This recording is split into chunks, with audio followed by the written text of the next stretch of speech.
అసలు మిట్టలనేవాడు చంద్రబాబు నాయుడు సుందర ముఖార విందాన్ని చూసి వచ్చినట్టుగా బిల్డప్. విన్నారు కదండి జగన్మోహన్ రెడ్డి ఎదవ మాటలు. ఈ ఎదవ సన్నాసి మాటలు మాట్లాడినప్పుడల్లా మాలాంటి వాళ్ళు కౌంటర్లు ఇస్తే వైసీపీ ఉన్మాదులు ఉగ్రవాదులు ఏడ్చి చచ్చిపోతూ ఉంటారు.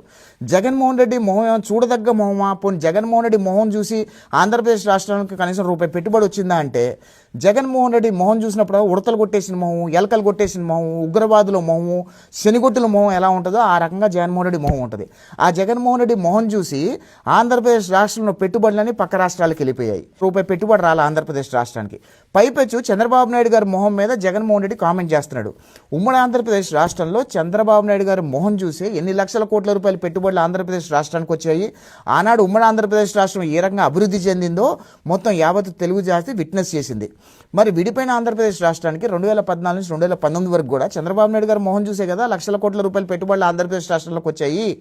మరి 2019 నుంచి 2024 వరకు నీ ఉడతలు కొట్టేసిన మొహము, ఎలకలు కొట్టేసిన మొహం వేసుకొని ఆంధ్రప్రదేశ్ రాష్ట్ర ముఖ్యమంత్రిగా ఉన్నప్పుడు కనీసం రూపాయి పెట్టుబడి తీసుకొచ్చావు ఆంధ్రప్రదేశ్ రాష్ట్రానికి? ఇప్పుడు 2024లో చంద్రబాబు నాయుడు గారు మొహం చూసే కదా ఆంధ్రప్రదేశ్ రాష్ట్రం పెట్టుబడులు వస్తున్నాయి. అందుకనే నీ మొహం ఎలా ఉందో చూసుకొని తర్వాత పక్కోళ్ళ మొహం గురించి కామెంట్ చేస్తే బాగుంటుంది జగన్ రెడ్డి.